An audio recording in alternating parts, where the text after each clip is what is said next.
Hello, my friends on the internet, and welcome to Sunday service here on, what day is it? Sunday the 5th. Greetings, friends. Thank you in advance for spending some of your weekend with me. I was just at the farmer's market because we have an uncharacteristically stunning day outside, but I'm still going to be spending a little bit of time with y'all here online. So Sunday service, in case you are new here, I talk about some kind of topic, sometimes a spicy topic, sometimes not, but usually it's something a little bit thought-provoking and something that hopefully creates some conversation. I created Sunday service to be a little bit more interactive. As y'all might know, I do have a podcast called Secrets of a Witch where I just kind of babble, and I created Sunday service so it could be a little bit more of a back and forth. So if you are listening, either the replay or right now here live, and you do feel inspired to sound off in the comments, in the chat, please do. I always love engaging with y'all on these topics. So if you're new to me, hello, my name is Sabrina Scott. I am a professional witchy person. I've been reading tarot for 25 years and have been a professional witch for pretty much my entire adult life. And so that involves a lot of tarot readings for folks, spell and ritual consultations, spiritual teaching, and also in the last few years, I've been doing a lot of life coaching. So that is kind of what I'm all about. So hello, everyone who is here live. Please do say hi in the chat. Let us know where you are viewing from if you feel called to do so. So anyway, let's get right into it. So today's topic is about how leftiness, far leftism, whatever you want to call it, has kind of infiltrated a lot of witchy spaces. And unfortunately, I think this has become true for a lot of alternative culture type of situations. And I think the pagan-y, witchy community has kind of always been a very accepting space. And so I think, unfortunately, sometimes that can go a little bit too far, and people can become so open-minded that their brains can slither out of their ears. So more on that in just a second. But Head Witch Hollis, hello. Nice to have you here. You're saying, hi, hope you're doing well today. You're in Las Vegas, enjoying the gorgeous weather. Awesome. That is so fun. Las Vegas is one of the places that my mom lives. And so I do love Las Vegas, a gorgeous, gorgeous place. I'm curious what part of it you're in. And I should visit her, honestly, at some point down there. I think that would be really fun. And that's really cool. Thanks for being here. And yes, so I think sometimes the witchy pagan kind of space can be a little bit too permissive. We've seen this historically with a lot of, maybe not a lot, but enough predators in witchy spaces, and that is something that often has had a blind eye turned to it, unfortunately. And those of y'all who are older will know exactly kind of what I'm talking about here. Before the internet became kind of the main way to connect with folks, like the big pagan events and pagan festivals were kind of way more common, and people, young women often would be preyed upon by male elders in these spaces. And so we do see this kind of sexual permissiveness, relational permissiveness that would veer on the inappropriate. And so unfortunately, I would say the witchy space has historically had this issue with letting people kind of infiltrate that should not perhaps be there, and not taking as hard of a line to protect the community from certain things as perhaps should happen. That aside, though, what I'm talking about today is, I think, a little bit related, but also kind of different. And so, oh, you're in Henderson. Okay, cool. I'm going to look up where that is. I'm sure my mom knows where that is. And my cat might come up on the couch and say hello. This is my son, Sekhmet. He's so sweet. And what was I talking about? Yeah, so it's weird because I remember a time when witchy communities were not so political and politicized.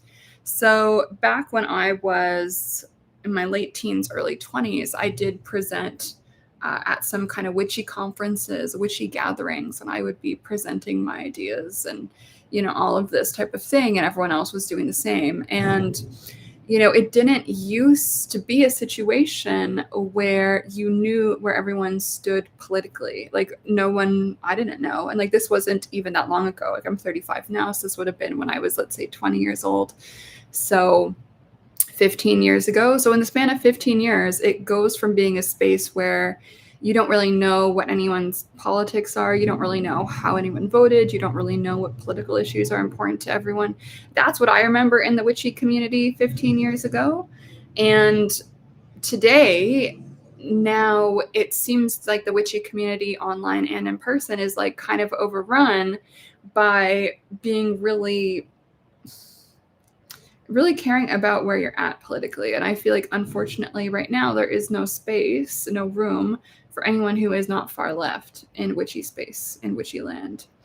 And it is something that I find very bizarre and very interesting. And when I posted about being a conservative witch over on Threads a few weeks ago, I got a ton of replies, a ton of likes, and I was going through all the comments. I did read all the comments from everybody. And one of the things I heard from a few people, or that I remember reading, was that a few people had actually left witchcraft community because they felt like they were kind of pushed out due to not being a woke kind of far left person. And I find that really unfortunate. And unfortunately, I think it's very common.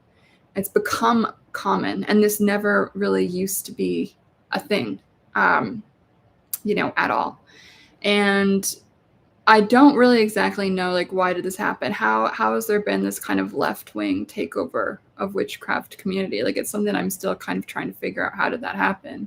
Because it did not used to be that way. And of course, pagan communities have often overlapped with polyamorous communities and kink communities, which do tend to be a bit more progressively leaning, though not always, and also queer community.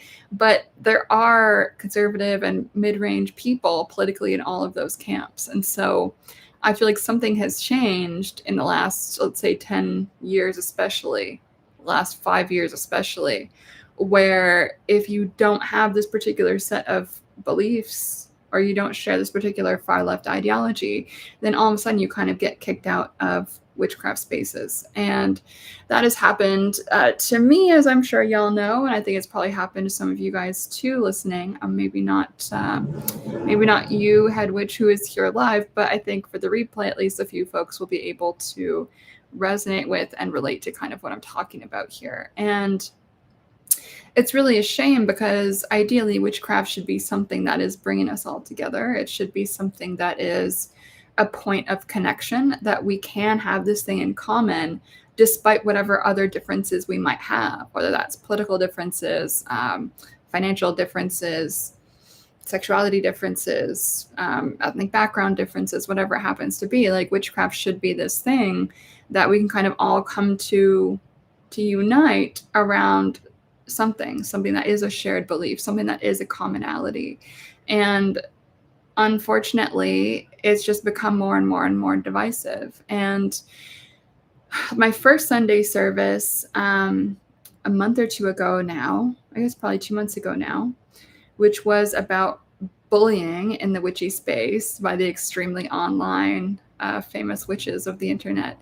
And that whole thing popped off because of identity politics, woke disagreement. Someone made some content saying that for white people, witchcraft is not an ancestral practice, which in my opinion is like the biggest bullshit I've ever heard in my fucking life. Like, that doesn't make any fucking sense. And I did, a live stream as well on here a month and a half ago, probably, where I did give all my citations and all my resources about how actually witchcraft is an ancestral practice for pretty much everyone, because every culture has had witchcraft, but especially for a lot of white folks, like, yeah, that is our historical situation, like it or not. And so since I disagreed with that, I was arguing that actually witchcraft is an ancestral practice for white people, I got like slammed by these people. One of which was white, the other person was mixed. I don't think it fucking matters either way, but it is interesting that a lot of the time, all you have to do is just present a different opinion. I was not naming anyone. I was not slandering anyone. I wasn't calling anyone out. I was just making my own opinion presented on my own page. And then, I got my ass dragged all throughout the internet by people who are insane. And that should like not be how the community deals with disagreement. But I had broke the rule. The rule of witchy land right now is, you know, thou must not say anything complimentary or positive about white people. Which I think is crazy, because for a lot of us, witchcraft is a way to reconnect with our heritage, is a way to reclaim that kind of spiritual ancestral lineage of heritage and spirituality and connection with the land.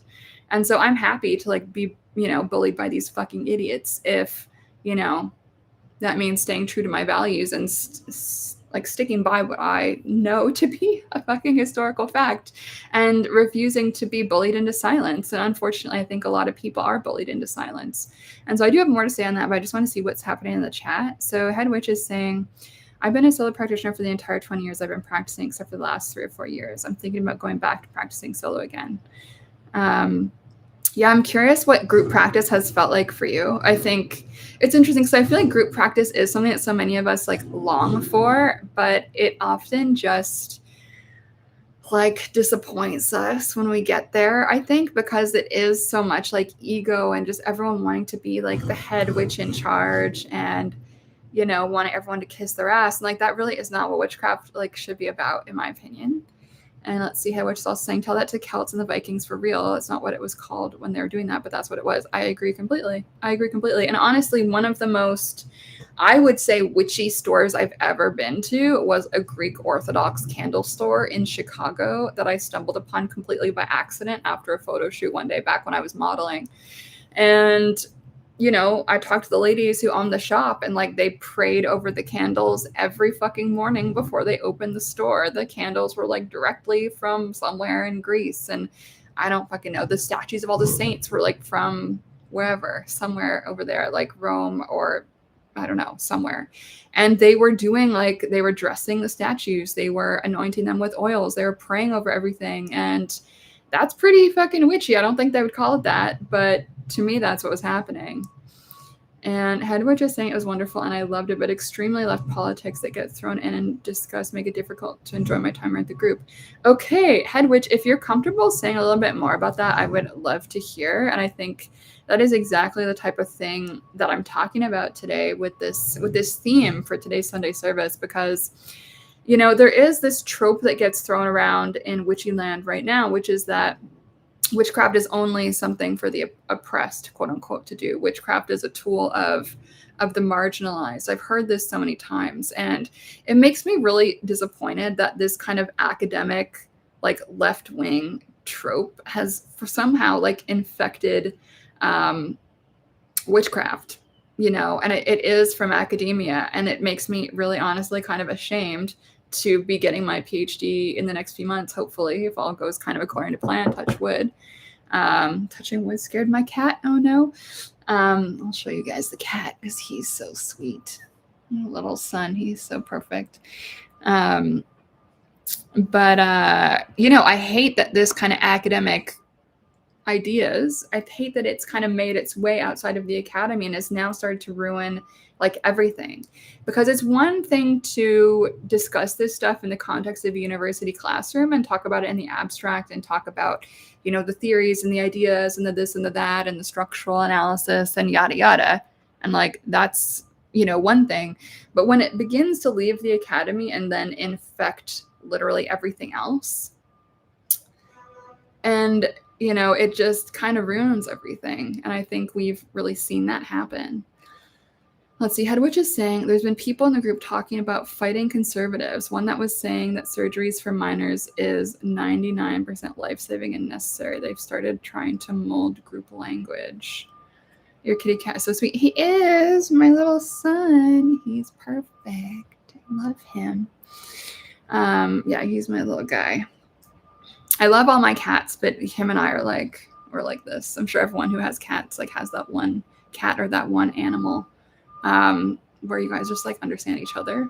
That's my little guy here. Someone says many cultures have practices that resemble witchcraft, but what most people think of when hearing that term is very European. Absolutely.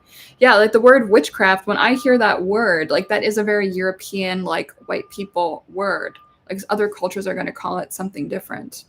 And yeah, it will be magic it will be magic, I would say, but is it always witchcraft? Like, I think we could have an interesting discussion about that. I think all cultures have magic. And yeah, witchcraft is kind of the more Western styled word to talk about those practices. But for instance, like witchcraft, I would say is distinct from ceremonial magic. It's both magic. I would say witchcraft is kind of its own thing. And yeah, different cultures have slightly different intonations of these practices. Like the same, I would say, for the word shamanism. It's a very culturally located, very specific word. When I think of that word, I feel called to expand that to shamanisms, plural. And for me, like mediumship and shamanism are kind of two sides of the same coin in a way. Like what I would call mediumship is what certain cultures might call shamanism. And so I think a lot of places around the whole fucking world, do have some shared practices, even if the same words are not necessarily used to describe it. Like there's going to be some commonalities, like spirit contact, possession, work with energy, like all of these different things. And so it is very, very universal, these practices. So Head Witch is saying they speak like everyone agrees with them in the space because everyone there is a witch, and that couldn't be further from the truth. So Head Witch, I'm really curious, like what the culture is like then in the group. Like, does everyone who disagrees kind of just like keep their mouth shut and not really like engage?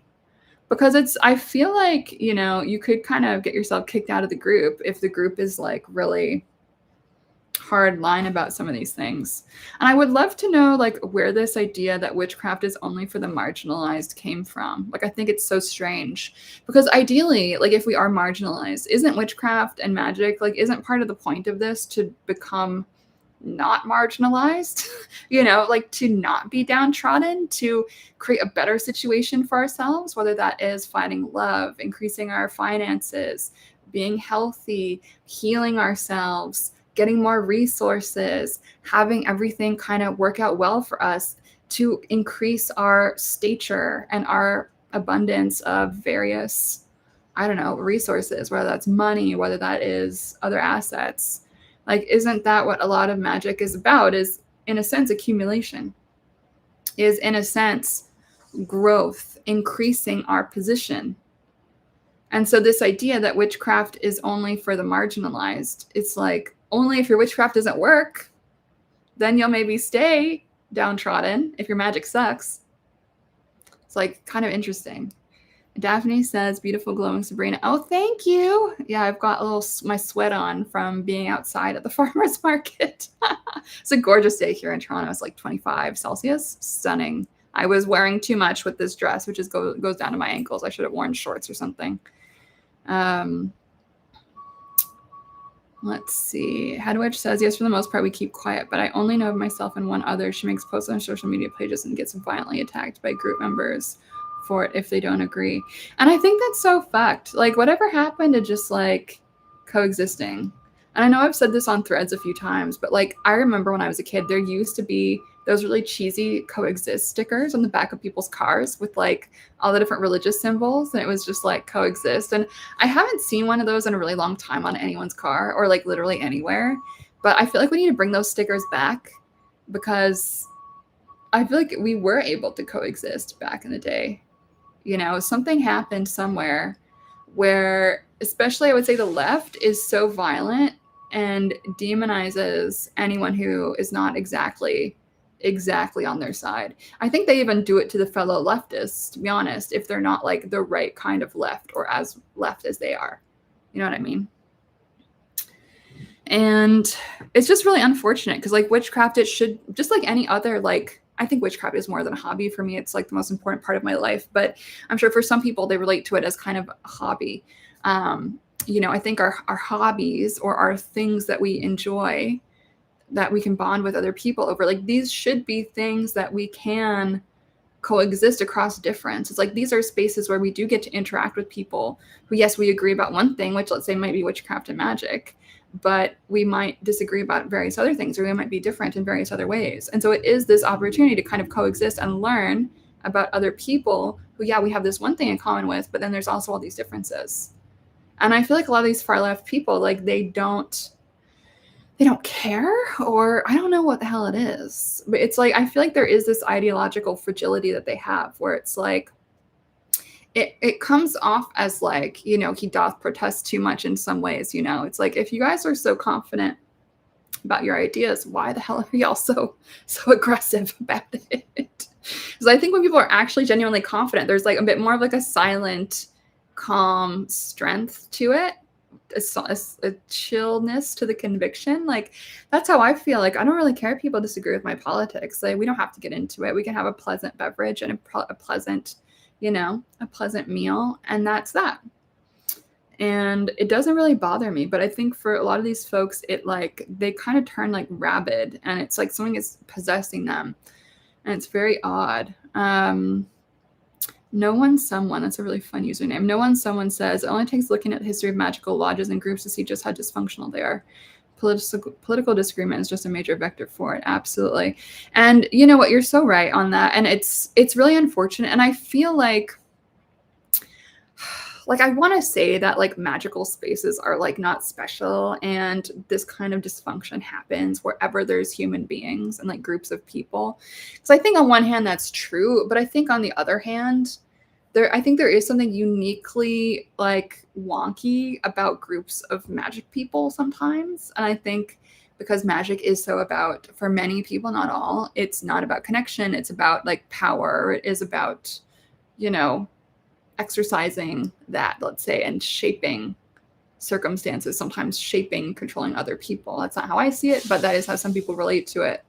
And so when you see all these kind of perhaps unhealed, power-hungry people who perhaps have been like on the outskirts of other communities, and then finally they've got this space, I think we can see, that it can be particularly dramatic, which is so lame, because I think like witchcraft and magic, it shouldn't really be that way. Like, maybe I'm just idealistic, but Headwitch says, I definitely agree with your earlier point. Witchcraft has been a space that is fairly easy to be taken over by predatory people because we just want to include everyone, but others take advantage totally. Headwitch also says, right, I don't care if others disagree with me either. I know what and why I believe what I do, and no one is required to agree with me. I welcome all opinions. It gives me new perspectives, totally. And like, I love hearing out people with different opinions. It gives me more skills in terms of how am I going to be debating them? How am I going to be articulating myself a little bit better? What are the weaknesses of my argument? And that's part of why I find like coexisting with people who are different very interesting. That's kind of where I learn the most. And how am I going to articulate what I have to say and why I have to say it? And like, you can see like when you're saying different arguments, when it lands, when it doesn't land. And if it doesn't land, then you can kind of self-reflect and be like, okay, what was it that I didn't explain properly about that? Like, where is the disconnect? How can I explain this better? And like, that's why I really love, coexisting with folks who do disagree with me. I think it's interesting. And I think witchcraft spaces are worse when we don't have this diversity of viewpoints politically. And like I think I said in an earlier live stream, like, I was asked to be an external reader for a publishing company who had a book on witchcraft and feminism. And there was a whole part in the book about, hexing conservatives. And I was like, I'm a conservative, so I think this is total bullshit.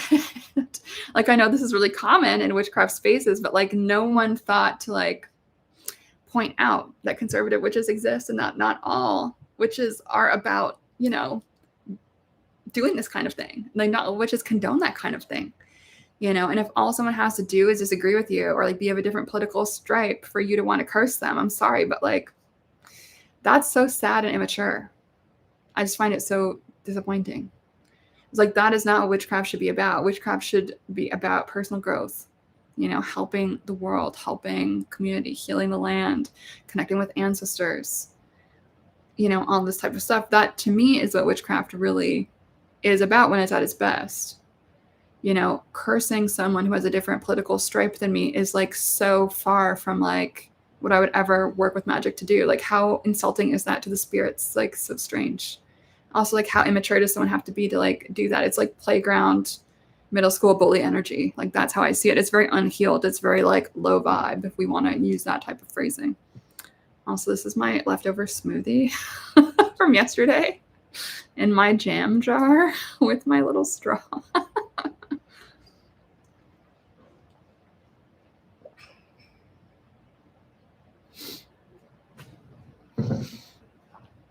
So, you know, I miss when witchcraft spaces were actually about witchcraft. They used to be. And now they're just about like identity politics, soapboxing, making white people feel horrible. It's a lot of white people who are doing that too, which I find bizarre. You know, there's nothing wrong with being white. I don't know if anyone needs to hear that today. There's nothing wrong with being whatever background you are. And like also whiteness is so broad. Like I'm half English, half French. Those are two vastly different cultures. Like even the English and the Irish is like, you know, don't tell them that they're the same. Irish will get pissed at you. You know, I hate this flattening of culture that has become so normalized. Head Witch is saying, you made a good point in your podcast recently too. There seems to be an issue of witches avoiding determining what their morals will be. Totally. And I think I talked about that a few weeks ago on here too, on Sunday service, about how, yeah, I think the Christians have done something correct. Like, you know, we get to see how they dealt with the murder of Charlie Kirk. Oh, hi, Bella. And they held vigils. They did not like fucking blow up anything. They didn't set anything on fire. They weren't like mobbing the streets being violent. They prayed and lit candles. You know, we got to see that. And I think any witchy people who engage in like violent protests, I think really need to fucking take a chill pill and begin to look at themselves and say, okay, if we are talking shit about Christians, which personally I don't, all the Christians I've met in my life have been absolutely lovely people. Honestly, a lot of my clients are Christian too, believe it or not. And yeah, a lot of the people I work with closely coaching-wise are Christian or have been Christian, which is very interesting. So I have nothing against Christians at all. I think Christians actually are generally pretty cool. But my point here is that they do have an overarching kind of moral framework that has enabled them to, when one of their people gets assassinated, they pray, they hold vigils, they're peaceful, they do the spiritual thing, you know. And the witches are not doing that. The witches are like, yay, assassination, which is horrifying. And you know, we're engaging with like violent protests. Back when the George Floyd thing happened, that whole witchy community was taken over by that, you know, and cursing whoever. And I think that's just, you know, we can see the difference in who is really enacting their spirituality in what I would call a good way. And so I think the criticism of witches being amoral or having no moral anchor, I think unfortunately is a criticism that is generally accurate. And I've seen that, you know, with being a leader in the community for the past bazillion years. You know, if people don't like you, they're going to curse you. People have done that to me. It's happened. I've had to undo quite a few things on myself from other like community leaders. And it's so fucking ridiculous. And it's just petty. And so you see a lot of petty people being psycho, who just honestly should be going to therapy and the gym, calling their mom and doing some prayers. You know what I mean? And it's not a healthy way to engage, the way that I think a lot of witches have this knee-jerk reaction to hurt other people and to misuse that power. And I think one thing a lot of witches right now don't realize is if we do have power as witches, we do have then a responsibility to not use that power like dickheads, to be honest. Like we should be working responsibly with this power that many of us have been able to cultivate, you know, and actually operating in a spiritual way. I think a lot of people just fucking don't. Yeah, so it's like, figure out what the hell your morals are. And like integrity, is those of y'all who know my work for a while will know, like integrity is my number one value in everything that I do. And I think it's a great value to kind of rally around because it kind of reflects a lot of different other things. Like, you know, we can talk about that, but you know, what are your values? What are your morals? You know, violence, I don't think is the vibe. And I think demonizing other people is not the vibe. Daphne is saying Christian clients, interesting topic to expand. Yeah, I think a lot of my clients are Christian or have been Christian, believe it or not. So it surprised me a bit too at first, but now I'm kind of just like, of course. Of course. Head Witch is saying, my best friend is Mormon and my husband's mom is super religious, but they're two of the most loving, accepting people you ever meet. And then Head Witch also says, I've heard of it happening out here to the head of the group I'm in. Yes, absolutely insane. Yeah, it is. Bella says, I started redefining my sense of ethics. Perfect for Libra season. That's so true, Bella. That's such a good point. It is a very Libra season thing to be doing. 100%. And, you know, I think the left has got a lot of their morals very wrong. And I think that ends up infecting the community. And then what I find the most disturbing about it is, how they interact with difference, is they will demonize, dehumanize, and then justify cruelty to that difference of opinion or that person who is, whatever. And I just don't think that is a good use of magic. And I think it's very much the opposite of what the community should be about. The community should not be about that, in my opinion, like at all. That's not what we should be endorsing. But that is unfortunately how I see a lot of leaders in this space behave. And it's really ridiculous. This kind of purity politics, this identity politics, purity politics thing has infected a lot of witchcraft. And I've also seen quite a few people post shit like, if you're not a radical activist who wants to smash the state, then you're not a real witch. And I just find that so crazy and just so wrong. And, what people are trying to do with that is they're trying to appeal to emotion. They're trying to make people feel guilty and shameful in order to manipulate them to come on side to the far left. Because a lot of people who don't know better are going to see that and are going to be like, oh, I feel bad. I'm not proper witch. Okay, these people seem like they know what they're doing. So I'm going to, switch it up.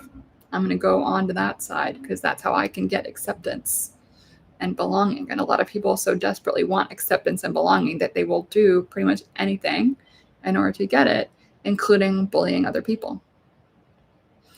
And so I also think that a lot of these leftist folks who are bullying people online, it's like they are so excited because they've finally found this culturally, socially acceptable way to let out their desire to be cruel to other people. And it's like they can be cruel under the guise of being moral. And it's just so fucked up. Like, for me, I can see through it easily because it's just like, what the fuck? But I think a lot of people, that is what it's about, So I don't love that. I don't like that the community has become so overwrought with this type of personality. And I just think it's very low vibe. And I think it's very unhealed. And I think it creates these like weird trauma bonds within these communities. And then you get bullied when you leave. Like I got bullied. I'm still bullied. I became conservative 5 years ago. And I still get bullied by people who knew me when I was left.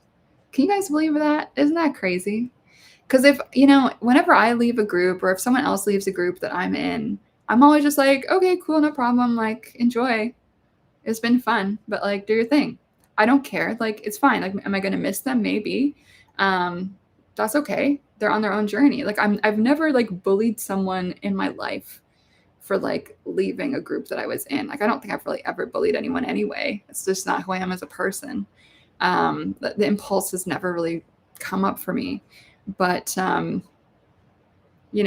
for that reason, especially, it doesn't make sense.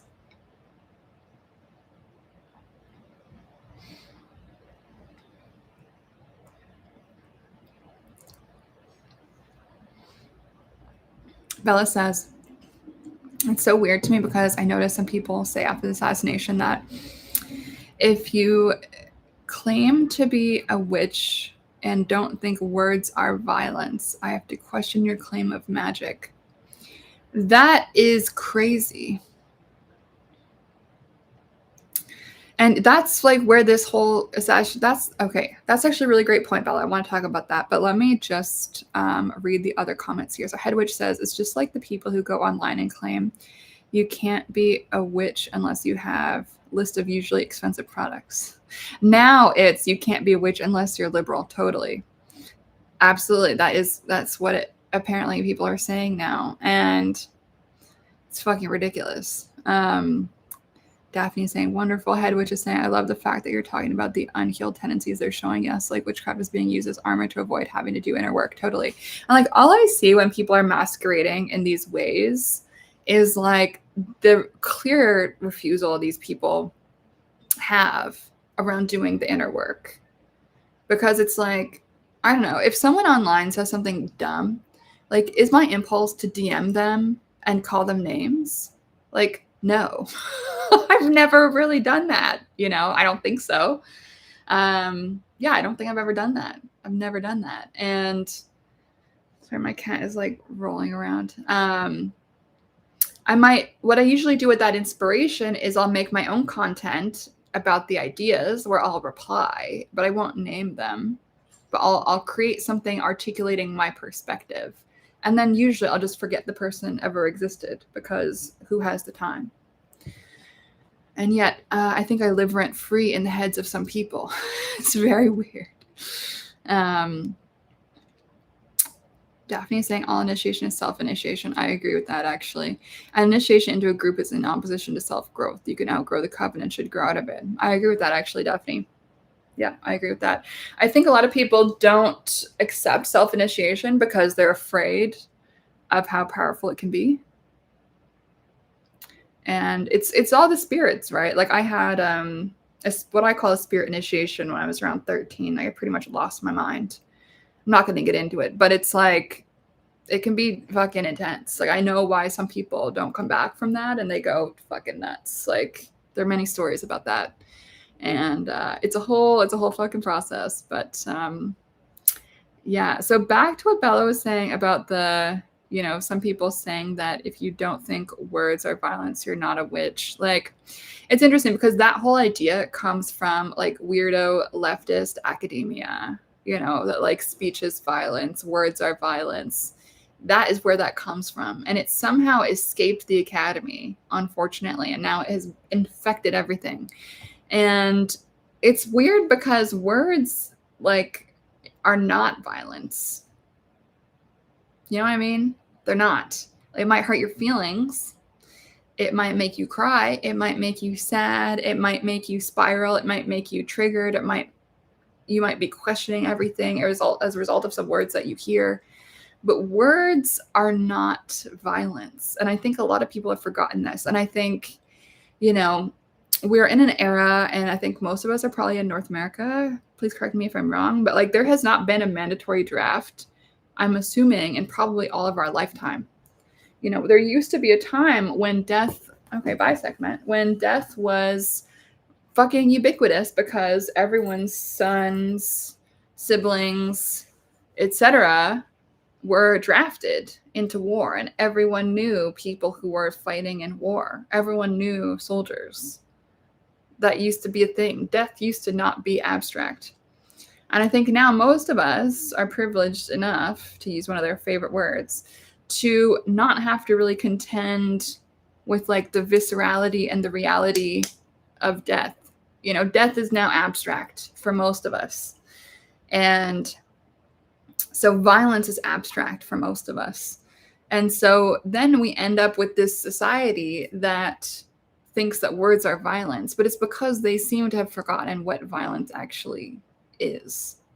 And it's so out of touch. And we're very blessed that our countries are not in war. North America is not being bombed. Thank God, touch wood, I'm very grateful to live in this time of, I would say, peace for North America. And I think that's amazing. And I think, unfortunately, a lot of people take that peace for granted, and they take that lack of like mandatory like military draft for granted. People are so far away from like veterans. And, whenever I see a veteran, I'm always like, thank you for your service. Like, even if they kind of laugh at me, which I think the ones who haven't seen combat yet will laugh. And then the ones that have will always be kind of very moved by me saying that.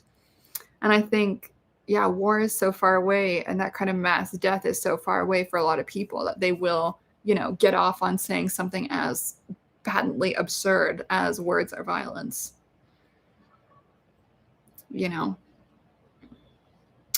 And Hedwig says, it's such an odd phrase. I wonder if they justify the claim because words can be powerful.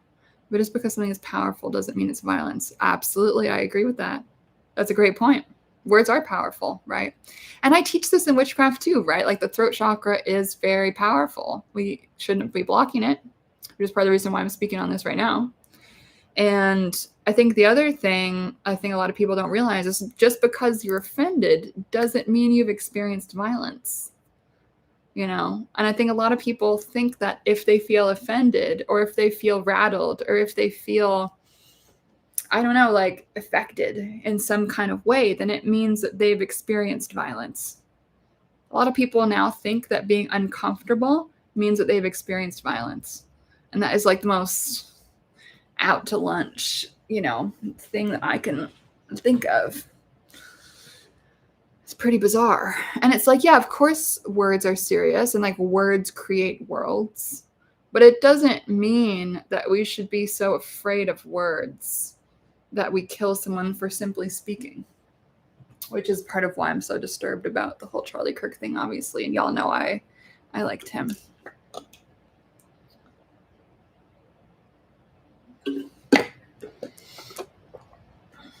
But I can't imagine cursing someone just because I disagree with some stuff they have to say. There's a lot of people I think are full of shit, But I'm not going to deal with that by cursing them. It just seems a bizarre way to spend my time. I'd rather be doing something else, like creating or healing my own self with magic. You know what I mean? Or going to the gym, getting ripped. Which is also magic in and of itself. So I didn't realize this, but it's okay. You guys know my new book is called Body Magic, one word. And so I should have Googled this before I made this book, but apparently there's like a bodybuilding book called Body Magic, which I think is amazing. So I haven't read it. I did not know it existed, but there you go. So people are going to accidentally find a bodybuilding book when they look up my new book, which is about witchcraft and trauma, which is funny. Yeah, words are powerful. Of course they are.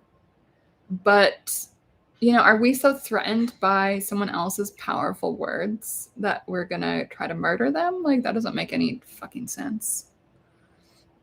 And the other thing, too, is like a lot of these far left people, like their speech is actually the most violent speech. If you guys have seen the signs at any, like your average far left protest, their signs are fucking nuts. It's like, kill this person, kill that person, death to whoever. It's like death to TERFs. Like the signs will say that shit. It's fucking crazy. They're the ones who are calling for violence. If you see their fucking signs, it's nuts. And so that speech, I would say, I would say it kind of is explicitly violent because it's calling for violence. It's inciting violence. It's suggesting that certain people die, which I think is fucked up. Like, I can't imagine ever writing that on a sign. I can't imagine ever holding a sign that says that, even if I really don't like somebody. And trust me, there are some people I don't like. But there is nothing in me that ever feels inspired to do that. And so then the question is, how do we stay in community with these people who hate us so much and who wish us to unexist? Or to use, actually, I'm reading the book 1984 right now. So first of all, do you guys not love this bag? It like folds into something that looks like a CD case. My mom got this for me in Cameroon in Africa. Isn't this cool? And so anyway, I am reading 1984 right now. Got it from the library, almost done. And so the word used in this book is unperson. Unperson. So it's like, they want to unperson us. And like, honestly, this book says fiction, but it's like fiction for now. This is some scary shit. Just catching up with the chat. Hedwig says, love that working out is like transmutation, alchemy. You turn momentary pain into lasting strength. Totally. Yep. Absolutely. Hedwig also says, it's a lot of projection on their part. They call words violent, disagreement violence because they use their words to incite violence against those they disagree with or dislike. Absolutely. And it's like explicitly calling for violence.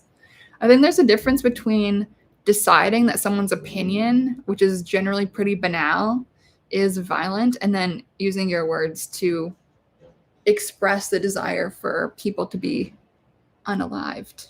It's completely crazy. Bella says some people were talking about how Charlie deserved death because of how some of his opponents were posted to his social media, and far-right people were bullying them to the point of suicide. So let's see. I have mixed feelings about that. So it's like, I have mixed feelings about that. So on one hand, I don't know, I don't really feel that much bothered by, and I don't actually know if this is true, but I'm going to take that at face value, Bella. So if he did post his opponents on his social media, I don't really see a huge issue with that personally. I think the people maybe should not have been bullying them, but I also don't believe that suicide can be blamed on that.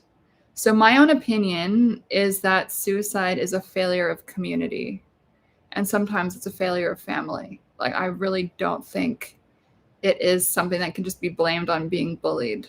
That's my opinion as someone who does actually have my stepbrother committed suicide in 2022. So this is a topic that I have feelings about. So, personally, and I was estranged from family at that time. Personally, I think it was, a failure, a community family failure, and there's reasons for, that as well. But I think suicide is one of those things that's not so simple as like, oh, you got bullied and then you did that, And so can we blame Charlie for that? No, I don't think he like sent his army. And like, that's not the type of conservative and right-wing person that he was. But the far right is just as crazy as the far left. It's the horseshoe theory. It's like there's going to be the extremists. But I would say that generally speaking, the violent people right now are the far left. It used to be the far right, back in like 2016 maybe, but now it's totally flipped. And I think the danger is actually on the far left. So it's quite interesting, like how that kind of happens. But notice there's far on both of those. But I also, even if that was true, I still don't think it means that like he deserves death. I think that's so bonkers. And Daphne and Hedwig are saying that you love the bag. Thank you. And Bella says, I love that you're reading 1984. Yeah, you know what? I've actually never read it before. This is the first time reading it, and I am almost done. I have this much left. So I'm almost there. Started a few days ago. And like, honestly, this does remind me of like how the far left behaves. And I know that's so cliche, but I keep hearing everyone be like, oh, it's like 1984 right now and blah, blah, blah. And I was like, okay, guys, whatever. You guys need to chill. But now that I'm actually reading this book, I'm like, oh, yeah, I can kind of see where everyone's coming from. So I do think people should read this actually. Like, it is interesting. And I think it is relevant to today's moment. With the totalitarian vibe around thought police and all of this, it's kind of bonkers. And I would say the thought police are on the left. I don't really know of any thought police on the right. I don't know. Maybe someone can point some out to me, but I'm not aware of that. Like, the thought police right now in the year 2025 are on the left. That's just how it is.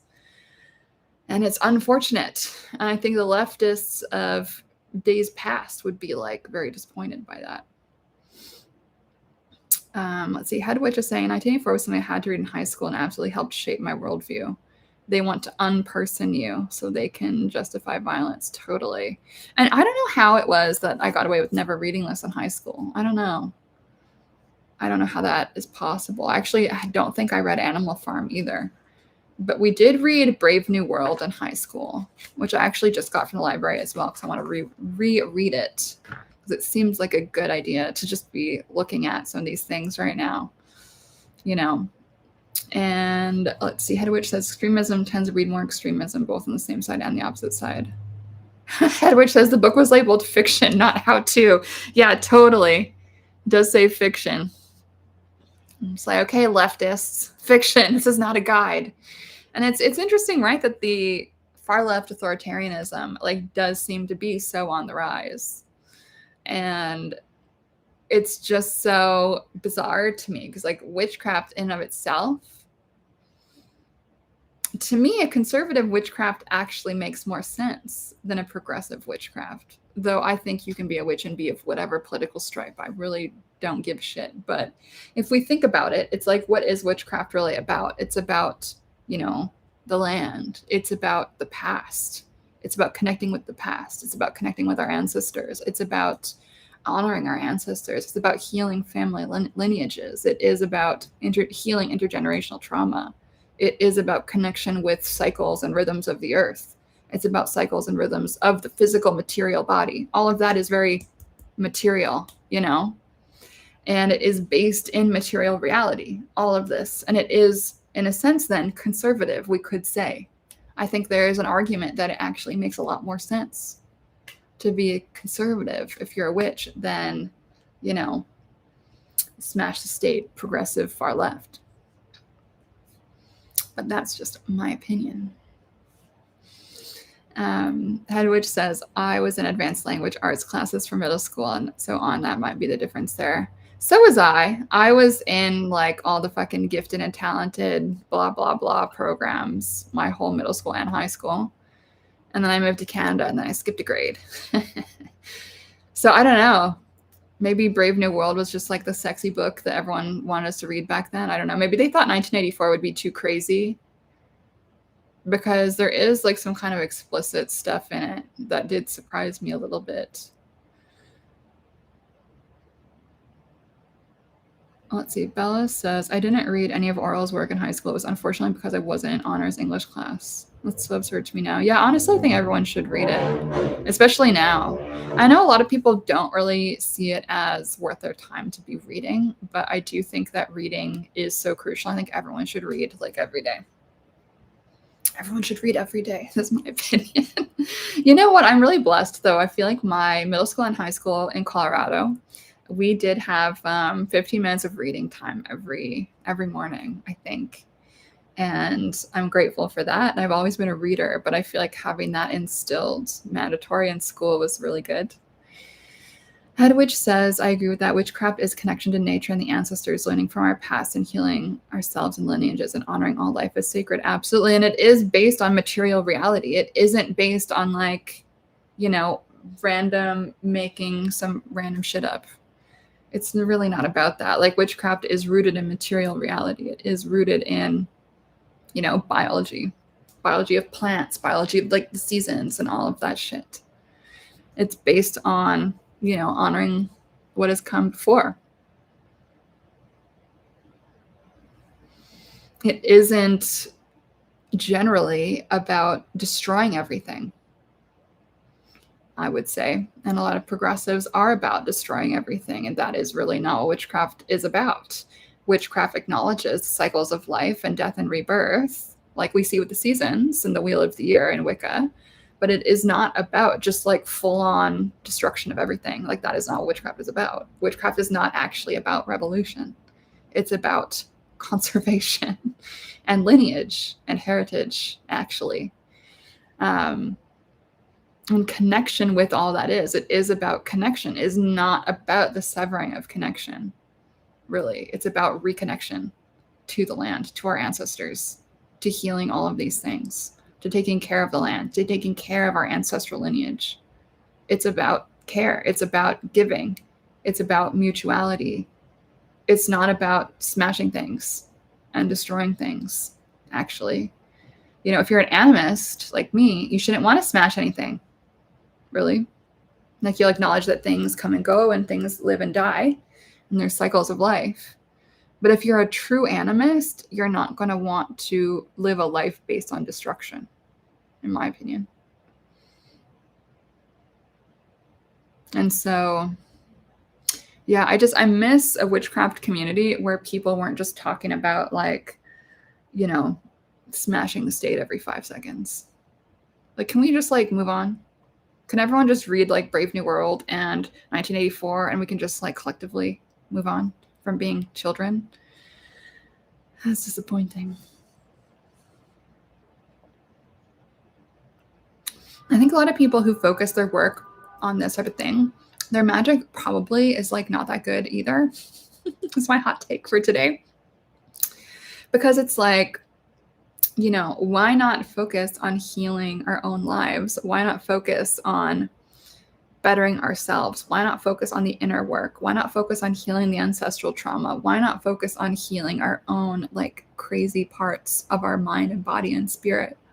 Why not focus on healing our triggers? Why not focus on healing the toxic parts of yourself? You know, whether that's negative self-talk or whether that's jealousy or whether that's envy or whether that is, you know, pessimism. Like, why not focus your magical efforts on healing that in yourself rather than like, you know, lashing out at everyone and wanting to explode the system? It's very weird.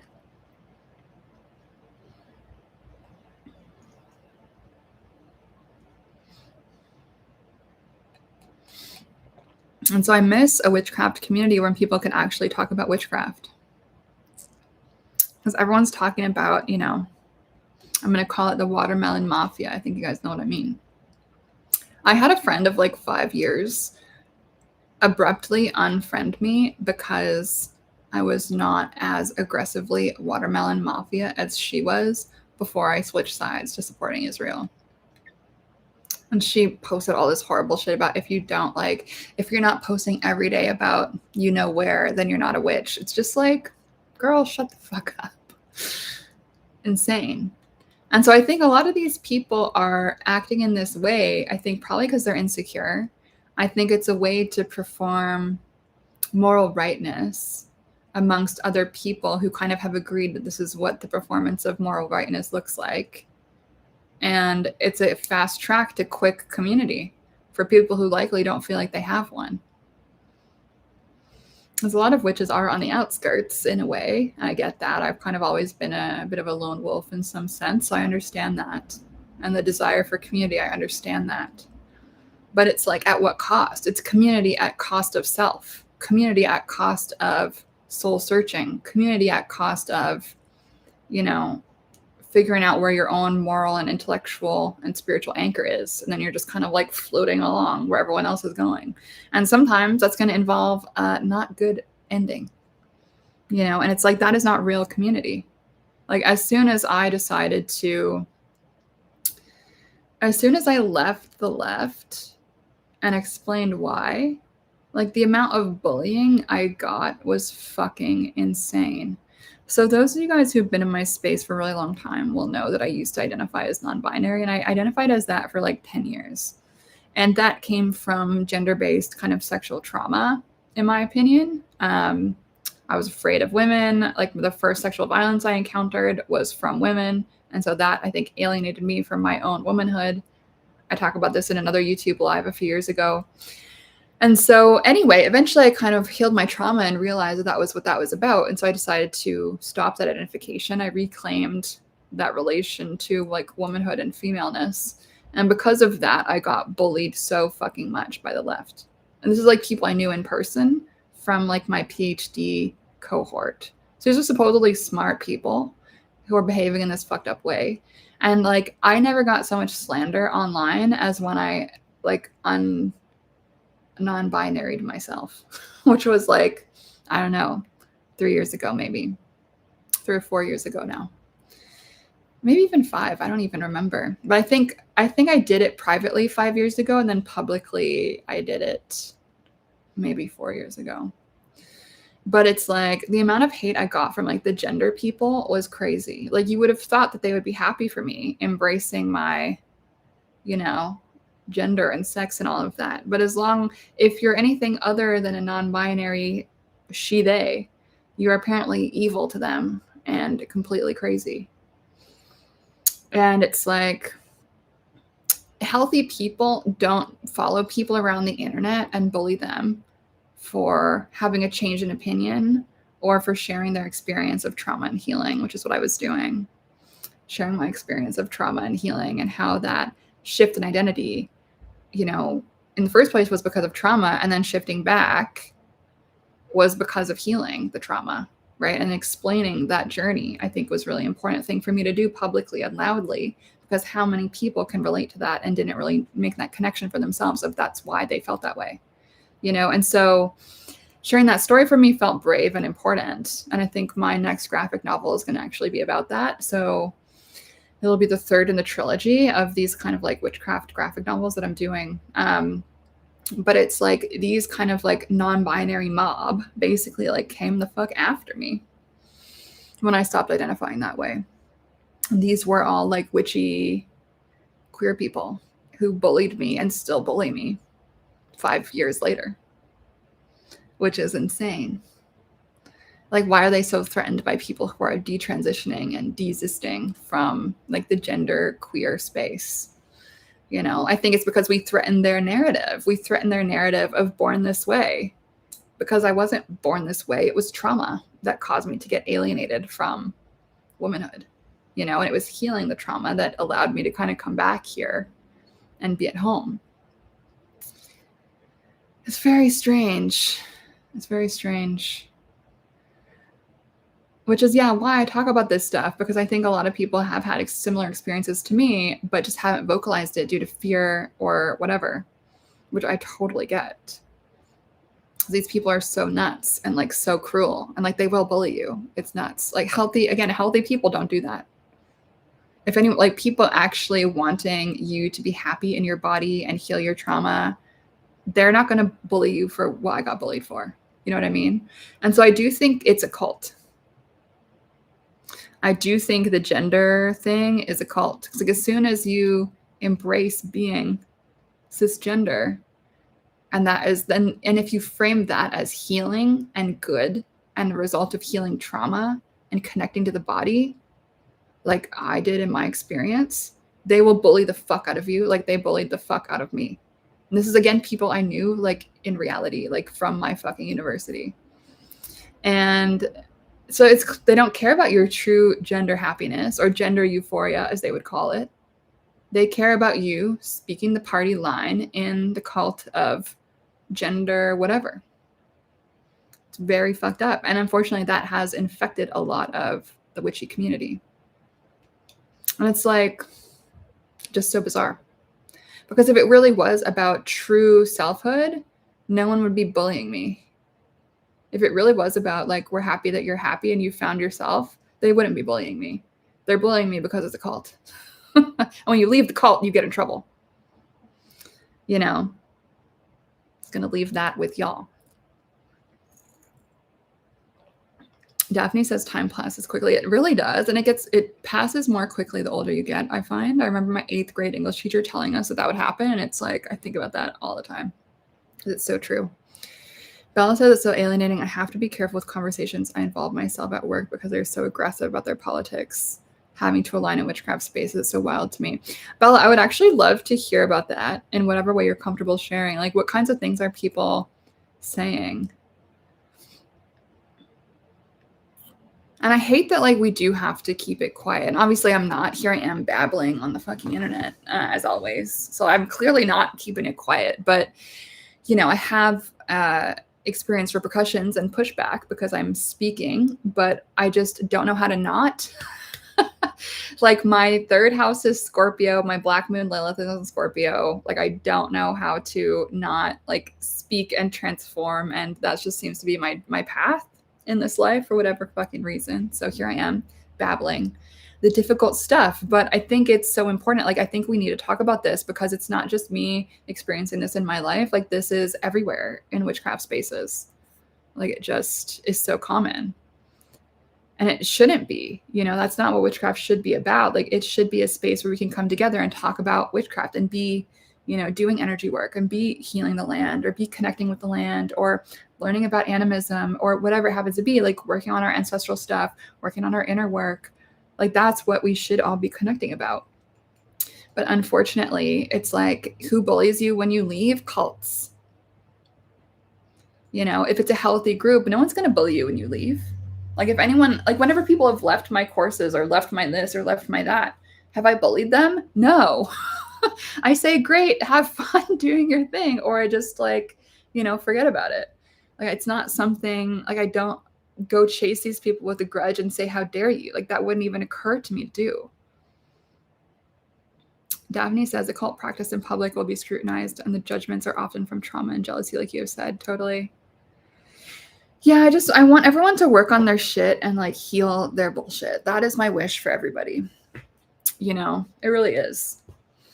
Everyone should work on their shit and heal their shit.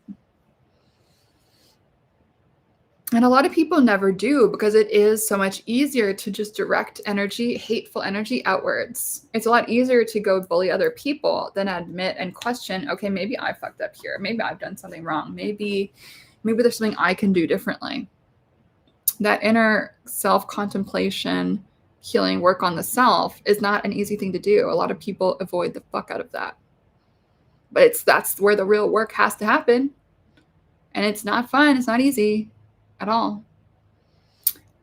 But that's how it is. And Daphne also says fluidity, but never embracing healthy womanhood. Totally. And, you know, I really do feel strongly now about the body and like the physicality of the very real material body. And my thoughts on some of that trans stuff has really changed over the years. And actually the thing that really did it for me was, as a part of the tail end of my PhD, just for kind of fun, I was looking into the biology of psychopathy. And I learned that the biology of psychopathy is as such that it occurs most frequently in men. And that kind of made me look at a lot of this gender stuff very differently. Very, very differently. And it completely upended everything I thought I knew about sex and gender. So that's another topic for another day. But again, it's based in the material reality of biology. And I think a lot of people want to avoid biology. And I think that's interesting. But witchcraft, it is about material reality, like it or not. You know, and Sylvia Federici, she's not my favorite because she's a Marxist, I think. But she kind of talks about that too in some of her books, of which I've got. I'm trying to figure out where they are. They're somewhere. They're on one of my bazillion bookshelves over yonder. But I'm sure y'all who know those books know which ones I'm talking about. I'm like trying to find them so I can pull them out and show you guys, but I actually don't know which bookshelf they're on. I'll grab them next time if people are interested. But it's worth looking at if you're interested in that. Bella says, like, I get customers all the time who are wearing a lot of watermelon paraphernalia. And I genuinely love watermelons, but I'm not a supporter of Hamas. But it's often the weaponization of empathy. Totally. And it's like, if you asked any of these watermelon people, like, where, you know, this river or that sea was or what they were called, they probably would not be able to tell you. They would not be able to tell you. And I just feel like a lot of these people are just, like, useful idiots. And, like, they're being so... Like, the media literacy is just in the fucking dumps. You know, these watermelon people are just, like, unfortunate. Very easy to manipulate. Very easy to hoodwink. And it's like, I respect their opinion, but I also am like, you guys need to check out some additional sources because y'all are wrong about your shit. And, yeah, whenever I see someone with a watermelon pin, I'm like, I'm going to stay away from this person. Or at least be very aware about, you know, what I say, unless I'm in the mood to get in a fight, which I often am not in the mood to get in a fight. Head Witch says, it definitely gives energy of claiming to be spiritually led, but allowing yourself to be led by ego instead. Totally. And then Bella says, then these people essentially make you feel guilty for not having the same opinion or whatever. My boss was the one who posted that thing about the words are violence. It's threatening in a way. It's totally threatening. It's totally threatening. And Daphne says, outward displays of inward chaos. I absolutely love that. And I think that is so fucking true. Outward displays of inward chaos. Yeah, because like a lot of these watermelon people, like they seem very unwell. They seem like mentally unwell. They seem not healthy. They seem like not well in a few ways. And I think this excess consumption around the other, around a thing that is happening a bazillion miles away, you know, rather than the focus on the self. Because like wherever you go, there you are. If you're unhealed, you're going to spill your shit onto everyone that has the misfortune of coming into contact with you. You know, so you might as well heal your shit so you don't cause drama everywhere you fucking go. I really feel strongly about that. Daphne says, keep divisive politics out of workplaces, especially at management. Yeah. Yeah, it's tough. On the other hand, like, you know, as a business, I guess myself, like, I'm going to say what I feel, but that's kind of what my business is about. And I think, yeah, it's tough. I think every business is going to make their own decision on that. But I think certain workplaces, it makes more sense than others. Like for me, it's like a personal brand. So my brand is kind of me saying whatever the fuck it is I think is the vibe. But for other types of businesses, it's going to be different. And, you know, Daphne says employees need a paycheck with minimal additional stress. Totally. Totally. And also it seems weird to me that a workplace would be promoting violence. You know, if a workplace made a statement, which is like, you know, we mourn this gentleman, we abhor violence. So I think that is reasonable. If you want to do it, then do it. I don't think any business is in any way obligated to make any kind of political statement in any kind of way. I don't agree with that. You can if you want, but it should not be an obligation. And I don't think businesses should receive pressure around that. You know, but I think you're right. Like it creates a weird vibe. And Bella says they said nothing as a business, but it's tough though. Cause it's like, Bella, you know that they feel that way now. Even if it wasn't under the business account, even if it was the personal account, now you know. And now it's like, for me, what that would bring up for me, and like I think what the assassination did bring up for me was like, oh, great. Now like I've learned that half the population would be very happy if I died. Cool. Did not really want to know that. And now I know it. And now I can't unknow it. And that is a weird, fucked up, like mind fuck type of thing for me. And so that's how that would land for me, Bella, if I was in your shoes. You know. And cults. So let's talk about cults for a second.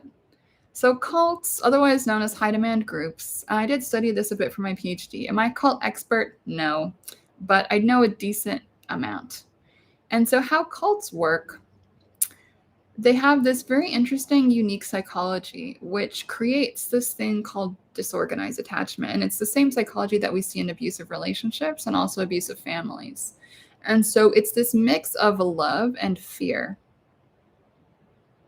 So if the same like powers that be are responsible for making you feel accepted, loved, cared for, like you belong, like you're taken care of, blah, blah, blah, are the same powers that you know could turn on you in an instant, it keeps you a bit stuck there because you are relying on this fearful, scary series of people, let's say, or this group mob, you know, that is clearly violent physically, as well as like verbally intense, threatening, let's say, cruel to people they don't agree with. So there's always that kind of inherent threat that it's like, if you get out of line, oh shit, that could be me next. And it has been me, which is why I'm talking about this. You know, because normal groups, when you leave, they don't behave that way if you leave. Right. And so cults actually also, one commonality is that there will be these like rituals of intimacy and sharing where, and I don't mean sex, I mean like emotional sharing, like sharing, you know, traumatic things that have happened to you. And there's this kind of sharing, and that creates this kind of like emotional bond. where you're kind of sucked in. And it's kind of a premature intimacy, but it's like that's a requirement to being part of the group. And so within these leftist cults, it's like that's part of it. It's like everyone divulges their traumas, everyone divulges their secrets, and then they feel bonded and they get the love and acceptance. And they also see how, oh, everyone who leaves is getting treated like total garbage. I better not stick out of line. I better not deviate. Otherwise, that's going to be me and I'm going to get destroyed just like these other people are destroyed. But it feels so nice to be cozy and here and accepted. That's what exactly is going on. That's the psychology of it. And some people are so desperate for belonging and they're so addicted to the positive reinforcement that we love you, you belong, blah, blah, blah, the affirmation, that they are willing to contort themselves into a pretzel in order to avoid the discard, the aggression, the cruelty, you know, if you cut ties. Hedwig says cult mentality is morbidly fascinating to you. Did a year of psychology 101, but we didn't touch on it as much as we would like to. Yeah, it's very interesting. It's very interesting. Yeah, it's very interesting. I think everyone's kind of susceptible to it. I think it is a misunderstanding that it's only like damaged people that are, let's say, attracted to the cult psychology, because it creates that damaged attachment once you're sucked in. And we can see this with all cults, you know, like we can see it with the Osho cult, we can see it with Nexium, we can see it with all, whatever, pick one. You know, it's still going to follow these kind of like in-group, out-group, like so much love and care in the in-group, and then the out-group, it's like you're treated like total garbage. And like that is not psychologically healthy. Like that is not how healthy and like well people behave. Like think about it.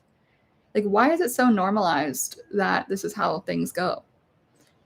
But it's not normal. I think a lot of people are so, I don't know, alienated or so desperate for belonging that it's like they're not willing to question, like, why is it happening this way? Like, what's going on?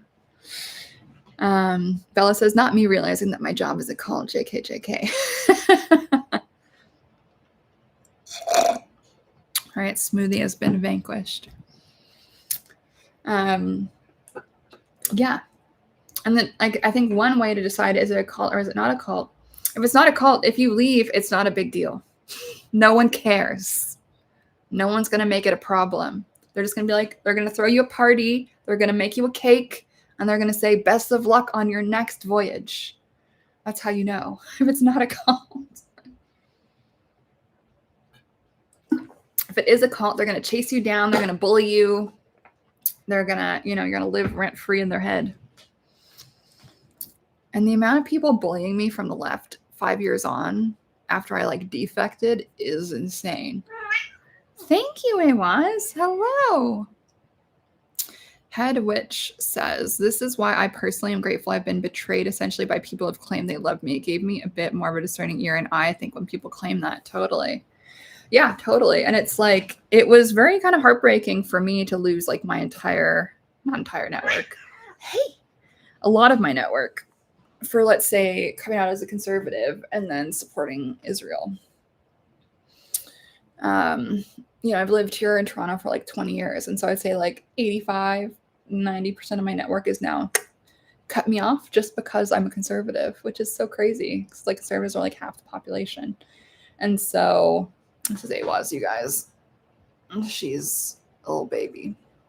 She's actually an old lady, but she is being a total suck these days. Hedwig says that definitely goes back to inner healing needs to be done, I think, too. Like, if you need validation so much, that's a shadow that needs to be looked at. I agree. And so I think what's unfortunate about a lot of spiritual spaces and, like, even these kind of activist, like, queer, blah, blah, whatever type of spaces that are actually very toxic, whether it's a witchy space or whether it's that, like, I think what happens is a lot of people are coming from wounding. They're maybe coming from a bad family situation. They're looking for a new chosen family. You know, and a lot of a similar thing with cults too. It's like, it's all about disconnecting you from your other communities, disconnecting you from family, disconnecting you from friends who are not part of the group, isolating you so that all of your only community is part of the cult group. Right? And everyone else you're like supposed to cut off. And so you're alienated and isolated. And then you feel like that group is all you have. So then it's harder to leave even more. But I think you're right. Like, and I think, unfortunately, it is a common thing for people to seek these like healing spaces, whether it's witchcraft or queer community or whatever the fuck it is, to heal them. And then these spaces end up sometimes doing even more harm. And then the people get even more fucked up and hurt and, wounded. And all people are trying to do is heal. Ayla, this is not comfortable. Can you sit on me? And now Segment is here. He's like mad that Awaz is getting some attention. My cats are like, children sometimes, I think. They each want all the attention. Bella says, I was wondering why I haven't heard from Awaz until a few minutes ago. Yeah, I'm kind of surprised too. Maybe she was asleep. I don't know. Now Segment is going to sit on the bag. He loves like sitting on bags. I don't know why. Can you not sit on the bag? Thank you. Yeah, it's interesting, right? And it's tough because it's like, as humans, we're social animals. Like, we need community. We need other people. I think that's why COVID was so hard for a lot of people, because it was isolating and alienating for a lot of folks, right? And so we do need other people. We are social creatures. But I think that desire for sociality and group belonging then unfortunately causes people to have some kind of like rosy glasses and not really fully accurately see their circumstances, or not spend enough time like vetting these people that are now going to be their like community members, their new besties, or whatever it happens to be. And then ending up in like potentially very bad situations. And like, I don't have very many regrets in my life. But one, I would say my biggest regret is getting involved in the left. That's my only regret. And I guess it's like not that bad, because now I can talk about it, and now I can, educate about it and whatever, and use it as an example of some of these things I'm talking about. It means I can relate to people who have been in these situations. But it's like, yeah, these people are not your friends. The second that you have a slight difference of opinion, they're going to discard you like a fucking wet rag that's been used to like wash the oven. You know what I mean? Head Witch says a lot of those spaces too are very counterintuitive to self-healing. The more unhealed someone is, and the more they can be seen as a necessity, the easier people are to control. Totally. Yeah, there is like, what I see with a lot of groups, and spiritual groups especially, is it's a lot of people looking for a parent. A lot of people looking to absolve themselves of the personal responsibility of being their own loving mother and their own loving father to themselves. They want to abdicate that responsibility. They want to give that power over to someone else to tell them what to think, what to do, how to feel, to rely on for everything, blah, blah, blah. And it's like, unfortunately, some of us, we didn't grow up with like loving parents, and it might be really tempting to just try to find like someone or something to stand in for that. But the only way to true healing, in my opinion, is to occupy that role, both of those roles, for ourselves, by ourselves. And don't get me wrong, like there is some healing that can only happen in community, in romantic relationships, in friendship. That's 100% true. I do believe that's a massive component of healing, but we also have to be able to be our own parent. We have to be able to have that inner authority. Like, we have to be able to nurture and care for ourselves. We have to be able to create that structure for ourselves. We can't just abdicate that. We can't opt out. Not if we really want to heal. Let's see. Head Witch says, I get it, but I would definitely come at it more from a learning standpoint. Don't regret who you were, because she had to go through all of that in order to evolve into who you are. Oh, that's so cute, Head Witch. Thank you with the little heart. Oh, thank you. I appreciate you. Yeah, like, I guess I don't really regret it, because I learned a lot, and now I've just got so much perspective on it all, which I find valuable. But it was crazy. And I think it's so much crazier now than it was when I was in it. And I think that's what I find so disturbing. It's like, I left 5 years ago, and it wasn't even like that crazy when I was in it, I feel. But now it seems like it's nuts. Head Witch says, I was extremely left-leaning, especially during and straight out of high school. It wasn't until I started really looking into politics in 2016 I realized I was conservative. Yeah, totally. Yeah, I was very left-leaning as a youth, and then obviously until pretty much I hit 30. And then I was like, oh, I changed my mind. I think part of it for me was I lived across the street from like a homeless encampment that took over a public park, and I got to see how the activists dealt with it. And they were putting up posters for, like, I kid you not, like anti-eviction yoga. They wanted to do yoga amongst all like the druggies in their little tents.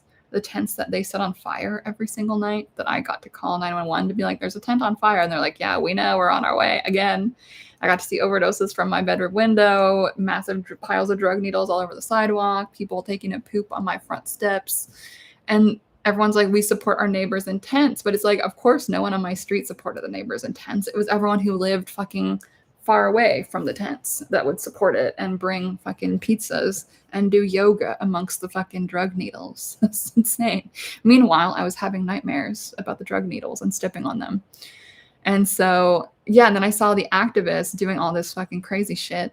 I'm sorry, but like, if I was a homeless crackhead, I would be like, why the fuck are you doing yoga next to my tent, bitch? Like, that's how I would feel. I would be like, get away.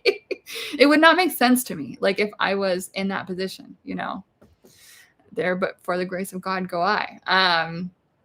Horrible. Like, my heart goes out to folks in that position, but it's like, yoga is not the answer to help them. Like, it really isn't. That's a whole other fucking rant. But let's see. Hedwig says there's a philosophical phrase that goes with that, and I'm sure I'll get it wrong, but the gist of it is that liberalism is usually a product of youth and conservatism comes with experience. Absolutely. I've heard that too. I think the version of that phrase that I've heard is like quite blunt. I think it's, if you're not on the left when you're young, you have no heart. But if you're not on the right when you're older, you have no brain.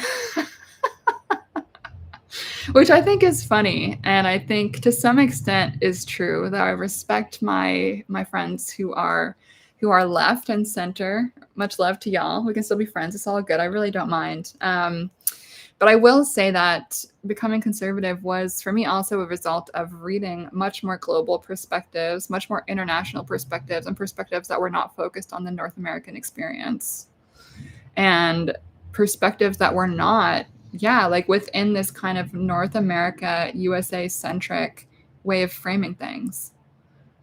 I think there is like a bit of a ironic USA centrism in a lot of the far left, which is interesting. Hedwig says you've definitely heard that one. Yeah, it's kind of mean, but it's like kind of funny. It's memorable. Yeah, and I think, as a business owner, going out into the real world, not just being an academic, really changed my mind with a lot of things. Learning more about biology changed my mind about a lot of things. And yeah, it's been interesting. And I wish that people on the left would be a little bit more open-minded, because it's interesting. Like, I've read everything. Like, I've read the far left, decolonial, queer studies. I've read all of that shit. You name like one of the main books from that field, I will probably have read it like 99% of the time. I've read all of that stuff. And I've also now read the gender critical stuff, the stuff that is skeptical of the whole decolonial movement. One of those books highly recommend is called Against Decolonization by an African gentleman called Olufemi Taiwo. The subtitle of that book is Taking African Agency Seriously. And so this is what I mean, like talking about reading international perspectives. Thank you, Awas. Like, I've read it all. I've read the more right stuff. I've read the center stuff. I've read the far left stuff. But like, so I've read the spectrum. And it started off with asking myself, what if I'm wrong? Or like, what if I'm missing something? And I had to seriously ask myself that. What if I'm missing something? I need to read more on that side to take what they're saying at face value, and really put myself in those shoes and see what I think. And I actually was persuaded. But I think a lot of these people on the far left, they won't do that. They'll refuse to do that. They won't read the other side. They're so, I think, ideologically fragile and so entrenched in their perspective that they're unwilling to consider what if I'm wrong, because their whole life is built in this fucking glass chamber of I must be right. And like, they are not even willing to consider, what if I'm not right? What if I'm missing something? What if, if I read more things from the other perspective and actually took my time to understand it and take it seriously? what would then happen? So I feel like there is this fragility, you know, there's a fear. Because it's like, if it wasn't so scary and if it wasn't so like threatening, what the fuck is the big deal about reading a book? You know? What's the big deal? And yet these people won't. I remember over the summer, I had this discussion with a few different people on the left, who I was out on dates with, actually, 2 different people. And one of them basically was like, yeah, there's been no good conservative thinkers in like the last 30 years. So I'm not going to read any of that shit that's out now. And I was kind of just like, really? Really? Is that really your opinion? Like, that is the most insane opinion, but okay. And the other person said something very similar. And it's just a bizarre, you know, it's like, it'll take a few hours, you know, a few hours every Sunday for a month. Just fucking read something out of your scope, you know? I really strongly believe that. Like, a lot of people spend so much time arguing their perspective, but it's like they will not spend a few hours trying to learn what the other side thinks. It's very strange to me. And it seems it's a very intellectually unserious way to live. Very unserious. And it's like, if you're unserious, like, that's okay, but at least admit that you're unserious. Like, don't pretend that you're serious as an intellectual or as a thinker, as a person, if you're not willing to at least look at the other side. Very strange. And I have read the breadth, the breadth of it all. So I feel like I can speak to this, you know, and I was persuaded.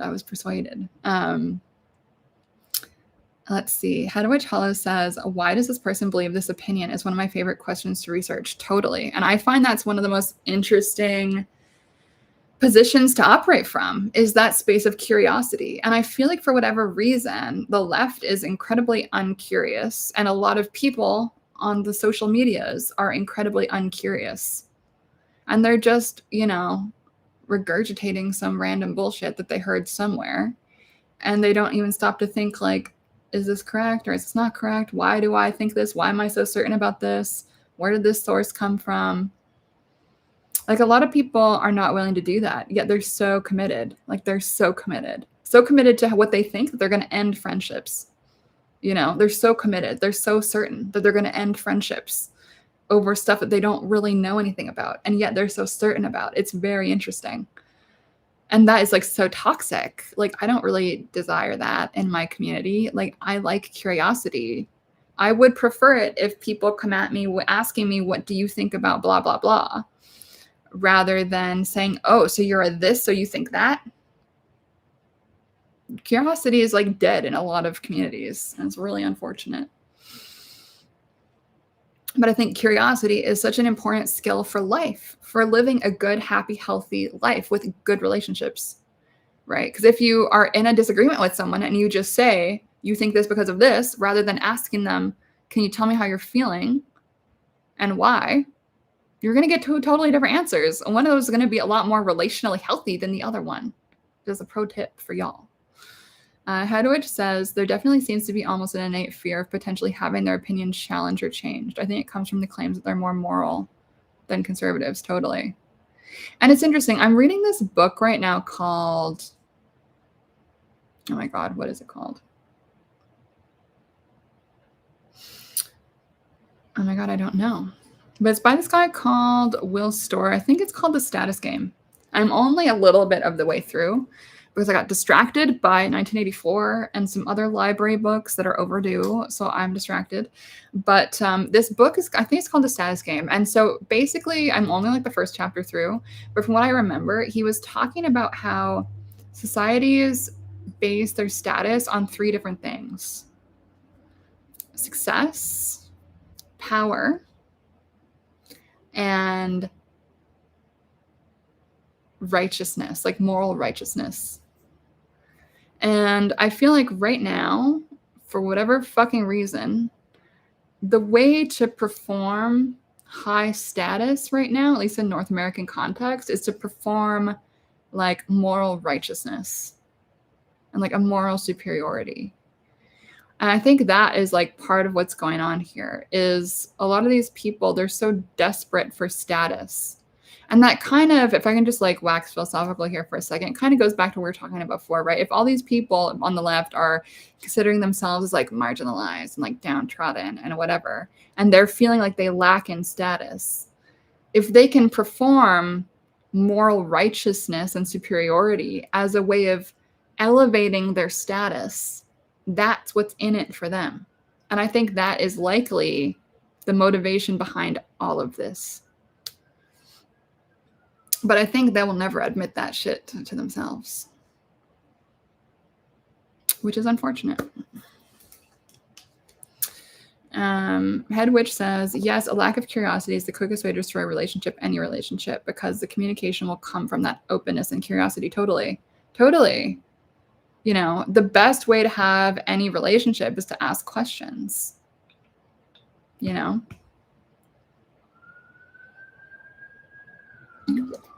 Open-ended questions, you know, so you can actually get some information. And curiosity, I think, is such an important like orientation to the world. You know, like, why do people think this certain way? Why is this person behaving this way? Why is this person reacting this way? Why am I behaving this way? Why am I reacting this way? Why is my cat doing that? Why is this other cat doing that? Why? Curiosity is so important. In my opinion. Yeah, and it's just this lack of curiosity. It's just so bullshit, and I'm just so not into it. You know, like, why? Like, how are people so uncurious? And if I'm going to like contemplate what the answer to that might be, I think it's because the curiosity could lead them to somewhere dangerous, where then they end up questioning everything that they feel is certain. And I think it would lead to this like untethered feeling that's threatening, because then they have to create a new sense of reality. That's my hypothesis anyway. But I feel like curiosity, to bring it back to witchcraft and spirituality, like curiosity is so crucial for these things. Like curiosity is so crucial for intuition, building spiritual skills, for connecting with spirits, for good mediumship. Like if you are just kind of like bracketing off all the other options and you're just so like focused on one potential outcome, then you're not going to be seeing most of everything else, which is where the real answers could lie, spiritually, intuitively, etc. Daphne is saying, avoiding their own shadow and projecting it on an evil other and failing to heal and integrate. Absolutely. It's all projection. Totally. And it's interesting because I generally like don't really project negativity. Like if there's someone or something I really don't like, I can always kind of explain like why that is and why it's like triggering or upsetting to me, or you know, what that I think that's about. Obviously, we all have our shadows to be aware of, but I do think the integration of it is so crucial to the best of our ability. And there's always going to be those things that come up that provide a new opportunity to heal something else that we didn't realize is still a wound, or to integrate something else that we didn't realize was a wound. So it's all like a gift of experience. Head Witch is saying, yes, I will never understand coming at the world from the perspective that I know all there is to know, and I don't need another idea or opinion to understand things any better. Totally. It's like so bizarre to me too. And it's bizarre to me in general, because I feel like a lot of witches are like nerds. Like it is a very like, let's read books like type of thing. Like I've never really known any witches to like not love reading books. And so there's like a disconnect there for me somewhere. I'm like, come on, guys, when did we stop reading books? Come on. Head Witch is saying, I agree. I feel like it's necessary for most aspects of witchcraft. You have to be open for things to surprise you, and you have to be willing to be wrong and test something magically to see if it works. Absolutely. And like there is a creativity to witchcraft, you know, that intuitive flow. And I think intuition requires openness and curiosity. And connecting with spirit requires that too. Like if you're so closed off towards the other, how are you going to successfully channel anything? Like, how are you going to successfully touch in with anything? It's very strange. And it's like, yeah, witchcraft is fluid. It is kind of constantly evolving. It is about that. And so if people are so entrenched on this like purity politic of this and that, it's weird. Headwitch says you've been oh, my cat just sneezed. That was cute. There's like another cat on the side that has not been in the video yet today. Yeah, you've been a reader since you were little. And like, yeah, same. I've fucking always been a nerdy book kid. I feel like all the nerdy book kids just became witches. Something like that. I'm going to try to like lean back on this. My back is starting to hurt. I'm like leaning forward. Let's see if we can adjust just slightly. And so, I don't know, you guys. I'm just sick of like the vibe lately in witchy land, where everyone is a dick. And a lot of people, have this totally wrong idea that if you are a witch, you have to be on the left, which like doesn't make any fucking sense at all. And I think that even if it's scary, it is important for more of us to be able to speak out and to actually claim our politics. Like, we are half the country. Like, generally speaking, I would say half of the United States is conservative. Half of Canada, where I'm at right now, is also conservative. We are not the minority. Like, they might want to make us feel like we're the minority, or we're wrong, or we're evil, or we're this, or we're that, or we're like morally reprehensible, and we're like lepers, and we deserve to be shunned. But like, we don't. We are half the fucking population. And when I made that post on Threads a few weeks ago, 1,800 people liked that post, and there's like hundreds of comments of people who feel this way. And it's like, they can't get rid of all of us. They can't silence all of us. We exist. And I think we need to come together, and we need to make our voices more obvious, you know, even if it's kind of inconvenient. And obviously, like, don't do what you need to do, y'all. Like, don't put your financial at risk, I would say, though I have.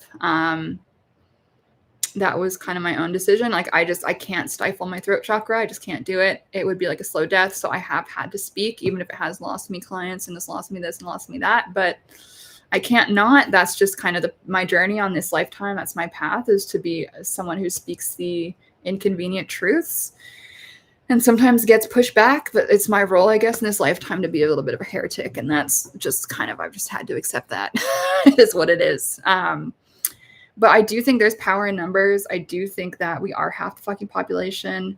And I think we need to be louder and take up more space and be like role models to show a different way of being a witch. Like, that we do have good morals. We do have good judgment. We are kind. We're not going to fucking curse people because we disagree with them. Like, we're going to be mature fucking adults in the space, you know? And I think that will attract good people. Daphne Shepard says, have you attempted Blue Sky posting? I have not. I'm afraid of Blue Sky. I feel like Blue Sky is full of like lefties, which is why I've avoided it. You know, I'm kind of afraid of all the lefties on Blue Sky. But I do like Threads a lot. And Threads, for anyone who doesn't know, is like Instagram's version of Twitter. And then Blue Sky is like far left Twitter. Has anyone here been on Blue Sky? I'm afraid of Blue Sky. So I feel like everyone I have known on Blue Sky is like, everyone who's been really loud about being on there is like the most insufferable people. Head Witch says, so I jumped in and said, hey, because someone is pagan doesn't mean they're immoral and crazy. Totally. And it's like, that's the thing, is like, we as witches who are conservative, I think, and even any witches, even if you're a left-wing witch somehow listening to this, it is our responsibility to be good role models for other human beings. It is our responsibility to be good role models for other witches. Like, it is so important not to just fall into like pettiness and childishness just because you can. Like, excuse me, like, heal yourself. And like, I'm not above like being a bitch at times, but it's like, if that's your default mode, like, that is not ideal. And like, celebrating assassination is not cute. I don't care what your politics are. And Daphne says it is, Threads is more normie generally. Yeah, I like Threads. I feel like the algorithm on Threads is like awesome. Like, I feel like I've had some really interesting conversations on there. Blue Sky, I feel like everyone would just roast me because I'm not woke anymore. And it's like, I don't know if I want to be pushing so upstream. It's like another thing. I like that Threads is like built into Instagram. Like, I don't really use Twitter anymore. Like, I have Twitter, but I haven't, or whatever, X. I haven't used it in years because it's just like another thing to log into. I just don't care. But I've been liking Threads. Everyone has been so cool. Headwitch says you've stifled your throat chakra long enough. No more. Totally. And that's the thing too, is like you can only stifle your throat chakra so long before that starts to give you like physical illness, like strep throat, like swollen tonsils, like sick all the time in your voice. Like, it will cause you physical illness if you stifle your throat chakra. And so that's part of why I'm doing this and talking about this stuff, as uncomfortable as it is, as much as I would like to move the fuck on and just talk about witchcraft and tarot and stuff like that. As much as I would love to not talk about this, I haven't really seen anyone else talking about it. And so I guess I'm going to be that person who is airing my experience. And I hope that it can be something that gives other people solace and helps them feel less alone, or just more understood that like, oh shit, that happened to me too. And like, it really sucked. And it's not just me. Like, if I can help anyone else feel like, oh, it's not just me that's experiencing this. Cause like, it can feel alienating to be the odd one out. Like, you're a black sheep in a group of black sheeps. Like, if the witches are black sheep and we're like the little one not woke witch in the coven or whatever, like, we're going to be extra black sheep. And it's a weird place to be in this space that is supposed to be about, you know, acceptance or whatever. So yeah, anyway, that's just kind of what I think about this. Hedwig says you catch strep throat easier than like a cold. That's so funny. I actually used to catch strep all the time when I was a kid because it's so funny. So I would catch strep throat every time I saw my dad when I was like in my early 20s, and I would not speak my truth. Like, there was so much I wanted to tell him and like call him out on, and I didn't. And every time I didn't, because I was afraid, I would get strep throat every single time. Like, he never got strep throat. I always got it every single time. And yeah, it was a whole thing. And so I really believe this is like totally a true thing, that physical illness can be caused by the energy blockages in these different parts of our body. And so I do think it is so crucial for us to speak our truth and to operate from that space of, this is my experience. You know, I'm sure there are some groups of lefties that don't act this way that I've been talking about. And if that is y'all, like, please, like, reveal yourselves. But it's so widespread that I think it's a massive issue. And it's like, if the spiritual community is like split down the middle, the witchcraft community is split down the middle. Like, that's so ridiculous. And then the one side is like hunting the other side. Like, left-wing witches should not be hunting for people on the right to curse. Like, that is so fucked. Like, and if that's what your witchcraft is about, like, please seek help.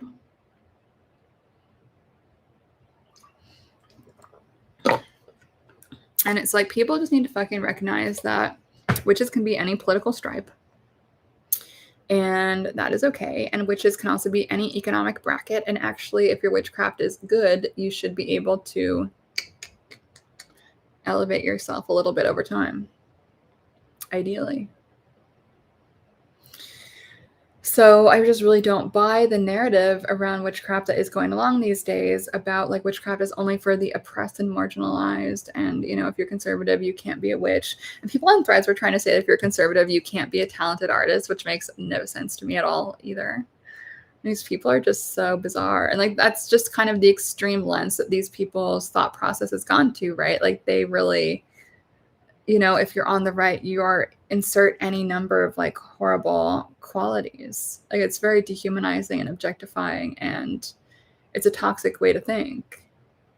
Hedwig says, facts. I have transmutation words up though, so I'm good with speaking out. Send that crap my way, please. LOL. Yeah, totally. Yeah, and like that protection work is so crucial too. I think everyone should also be doing that protection work on yourselves. That's like kind of basic spiritual hygiene that I do think we all should be doing regularly, but especially if you are someone who does speak out and, you know, might be inspiring certain people to feel some kind of way. That protection work is really important. Yeah. It's like spiritual version of brushing your teeth and taking a shower. Absolutely. Yeah, I think transmutation boards is like a great way to solve that problem. Absolutely. In addition to like normal shields and stuff. But that transforming the bad vibes into, something else, I think is really fun as a way to work with that. For sure. Yeah. And so, I don't know, I just think it is so important for those of us who kind of fit into these beliefs to speak out and to just show that we exist and we won't be bullied into silence. We're not going to be shoved back into the broom closet. And it's interesting too, that metaphor of the broom closet, because I feel like coming out as conservative was where I got the most hate out of anything I've ever come out as. Like, I've come out as a witch, I've come out as bisexual, I've come out as like a rape survivor, I've come out as like all this other fucking shit, disabled, blah, blah. And it's like the one that has gotten me hate was coming out as conservative. I never got bullied by conservatives when I was on the left, like ever. It never happened even once. Like, I'm sure there's people it happened to, but like it never happened to me, ever. I never got bullied for being bisexual.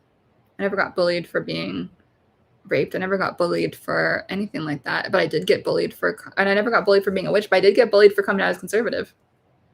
Isn't that interesting? Bella says, talk about my evil eye stuff if that's something you want to share. You can share it if you want, Bella. No pressure, though. If you feel called to share with the group. I've got a decent number of people here right now, so thanks everyone for sharing some of your Sunday with me.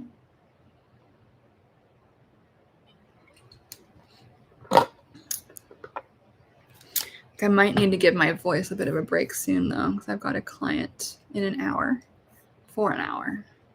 So I'll probably go for another half an hour and then charge my computer and give my voice a bit of a breather. But I'm curious, since there are a few of y'all watching, is there anything else that folks feel called to contribute or talk about or want me to kind of get into?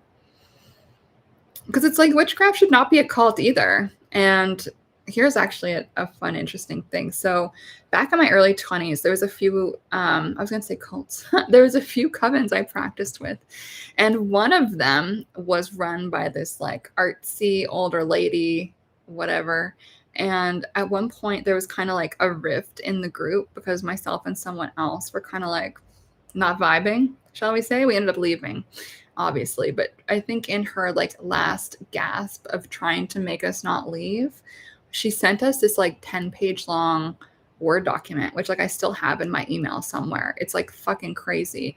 But basically in that Word document, this lady was saying that the coven should be all of our number one priority over our family, over our friends, over our partner, over our job, over school. And I saw that and I was like, red flag, flashing light, this is bad. And I left like immediately. And a bunch of other people I think left when I left. And like witchcraft community should not be cult-like. Like that should not be what we're doing here. And I think this lady was a more like social justice-y oriented person. And like, I would never tell anyone that I ever work with, whether magically or even in a coaching relationship, I would never, ever, ever even dream of saying our work together is more important than anything else in your life. I would never fucking say that. That's up to them to decide.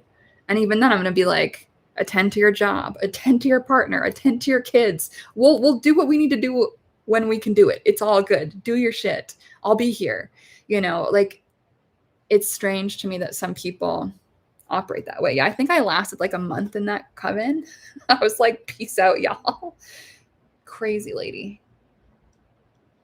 Oh, Head Witch is saying, I'm so glad I caught you this time instead of coming in late. Yay, me too. And Bella says that's crazy. Yeah, I know it was crazy. And so I think this lady, she was, so it's interesting. Those of us who left had years of experience with witchcraft and magic outside of that coven space. And so we were not easy to manipulate, and we were not easy to like get told this is how things are, because we knew that her way was just one way of doing things and that her way was not exactly the norm and that groups didn't have to be this way. But other people like didn't know that. They didn't have that background of practicing in other ways in other places with other people. And so they were easy to hook in. And head witch, yeah, that's insane. I can't imagine saying something like that to anyone. Exactly. It's crazy. And like, if this lady ever tries to like fuck with me, like, I have this document. Like, I'm sitting on it, and it makes her look very bad because she fucking put her name on this insane million-page long Word document where she outlines how we have to put her above everything. It was nuts. Nuts. But it just goes to show that some people in spiritual positions of leadership who are putting themselves there want to do so because they are getting off on power. They want to have power over people. For them, it is more about having like little groupies than it is about actual practice. And that unfortunately is the case in a lot of these spiritual groups and communities, which is why I think you do see a lot of spiritual kind of cults, whether that is, I don't know, the Osho cult or the OM cult. You guys probably might not know what I'm talking about. I think there's like a Netflix documentary about that one. There's a whole bunch of other ones. And I think what people forget is that political cults are also a thing, and I think are becoming more and more common. And I do think 20 years from now, scholars are going to look back at this era and see it as an era of far left ideological identity politics cults. Like, I think that is going to be how the scholars of the future look back at this moment. You know, it's going to be a time of not spiritual cults largely, but identity politics cults. But that's just a hypothesis. I guess we'll see. But I just want all of that to be out of witchcraft and all of that to be out of like spiritual spaces. And so it's especially important to be super discerning. And I think I talk about this in my second book, Curse and Cure, in terms of like people and interpersonal relationships. And I think I even have a list of like questions that people can contemplate if they're trying to figure out if the group that they're going to be engaging with is sketchy or not.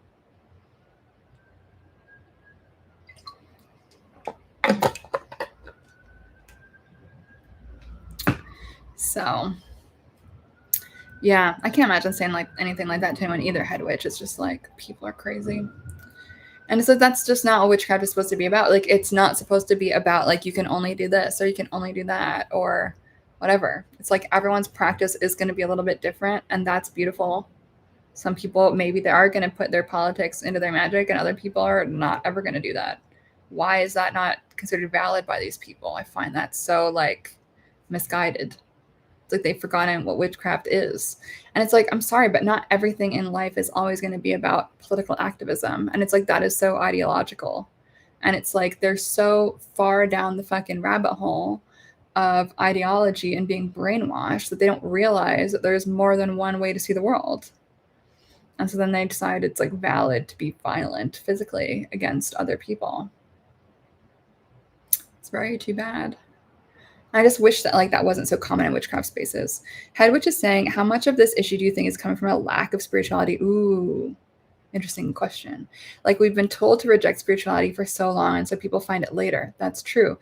And then get had by predatory people. Yes, I think this is a very interesting point. And so, you know, one of my blessings in life was I did get, despite the drama in my family, I did get experience with spiritual stuff when I was really young. So I went to my first seance when I was like 8. I've been reading tarot cards since I was 10. I went to like, you know, channeling, possession, mediumship sessions when I was really young, like 8, 10 years old. And so I got to be in this environment where that spiritual work was very normal and it was just everywhere. And so I basically got to see how it worked really young, really fast. And so as a result of that, like my bullshit meter around spiritual people is like, you can't really fool me. Like, I will pretty much know right away if someone is full of shit or not in terms of their spiritual skill. I'm very grateful for that, and it's served me very well. Unfortunately, a lot of people who, you're so right, head witch, who are coming to spirituality and magic and all of that later in life, whether that's their 30s, 40s, 50s, 60s, and who are just diving in for the first time, it's true, they're not going to have those years and years of, you know, having different experiences or like really diving in first and foremost to something that is authentic and legit. And so often they will not know what's normal. And so they are often easy to manipulate, easy to hoodwink. And I do end up encountering a lot of those people in my practice too, where it's like they had other like teachers or whatever. And then I end up having to kind of like undo everything, like undoing like all the wrong ideas, or like undoing like the magic that doesn't make sense in terms of like the energy work mechanics, like having to retrain them on this and that and help them unlearn like all this shit that just doesn't make any sense and like is wrong, and it's going to be like kind of sabotaging their magic in a way. And so yeah, it's totally, I think, part of it. And I think a lot of the thing too is like people aren't used to spirituality that is, this is going to maybe sound odd, but like that is energy led, that is spirit led. They're used to spirituality that is like ego, or it's power, or it's something, but it's not the core like current of energy. They're used to spirituality that is in some way toxic and like fucked up and tainted by people being crazy. And I'm being a bit like hyperbolic here, but I really mean like people being ruled by their unhealthiness and using that to create the structures of their group dynamics, unfortunately. And so let's see. Head Witch says, I love that I realized that I've been around witchcraft since I was 7. That's awesome. Your babysitter had a best friend that was a witch, but you came to it later. I had to hide from my parents. They flipped out. Totally. Yeah, I had to hide it from one of my parents, and the other one, obviously not. Yeah. And I grew up in Colorado, and it was like very churchy. And so whenever I would read my witchcraft books on like school field trips, like I would bring like something to put over the cover. So it was like something, so it wasn't obvious what I was reading. I was very sneaky. But I had some like witchy friends in like my little middle school. Like us weirdos. We like gravitated. Daphne says, like, Etsy witches hexing more than healing. Totally. Yeah, totally. And it's like, if someone is hexing more than they're doing healing work, like, I side-eye that, because, like, really? Sometimes the easier thing to do is just walk away. You know? And a lot of people have come to me wanting me to hex or curse people, but I'm always like, is that really what you want? And I pretty much always talk people out of it and like explain to them, like, this is actually not going to solve your problem, because your problem is you. People don't really want to hear that, but usually their problem is themselves. And also usually they're not cursed. It's just their own bad decisions and bad attitude, more often than not. Occasionally I've encountered someone that's been cursed, but it's actually quite rare. Usually people are the result of their own nonsense. Headwitch says, doesn't sound weird. Oh, I've definitely noticed that too. So you get what you're talking about. Yeah. Yeah, it's interesting. And I think, unfortunately, a lot of people are so desperate for spirituality that they will just trust these groups, and they think that, oh, because this person is interested in spirituality, that means they're a good person. And actually, I don't think it necessarily does. So for instance, I'm single now, had a breakup last week. I did my whole like Sunday service last week was kind of about that, the fear of love. Not my fear of love, but anyway, an important topic.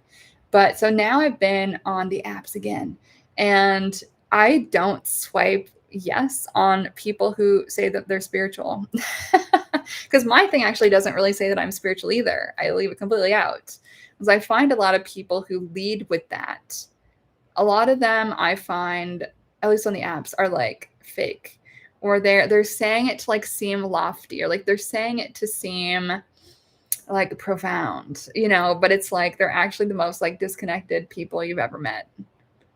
So for me, whenever people introduce themselves to me, like people who I just meet on the street who don't know who I am, and they'll just be like, oh yeah, I'm like so spiritual. I'm like, oh no. Most of the time I'm like, oh no. And I see it as a bit of a like a red flag, because a lot of people who call themselves that are not actually. And so I'm always a little bit discerning. I think people are not discerning enough. When people say they're spiritual, they assume, oh, you must be a good person. Not necessarily. As we've seen today through this whole conversation, which is acting insane. So Head Witch says people definitely don't want to hear that the problem may be them, but it definitely is what they need to hear when it's happening. Growth doesn't come from comfort, totally. And I think a lot of people want to stay comfortable their whole life. And comfort is a fast track, I would say, to lifelong misery. And that I don't even mean that in terms of like, let's say the discomfort of building a business. It's also like, as you're saying, like the discomfort of spiritual growth, the discomfort of internal work, the discomfort of psychological work, the discomfort of healing trauma. All of that is not fucking comfortable. And, my last relationship ending, I'll relate that to it for just a second. Like his whole thing was, it was uncomfortable for him to have like true emotional depth and emotional intimacy. And so his comfort zone was relationships that were like 100% 50-50, which, as you guys know, I don't do at all whatsoever. But his comfort zone was like emotionally superficial relationships. And so when we started to go deeper, he freaked the fuck out and peaced out. And it is what it is. I'm at peace with it. But it's like he was kind of refusing to do that deep growth work, right? To leave the comfort zone and realize that, oh, there's more to life. And you can never force anyone to do that. And so he's on his journey, and that's cool. But like my journey is much more like, I love getting out of my comfort zone, and I want to go deep, and I want to heal, and I want to feel, and I want to live life with depth. But unfortunately, a lot of people don't want to grow, or they want to grow in theory, but they don't want to get uncomfortable in their growth process, which is interesting. And let's see, Daphne is saying, so spiritual is an imbalance too. Totally. Too spiritual and not grounded. Absolutely. I think we do need both. We need that balance of both grounding and the spiritual. We need all of it.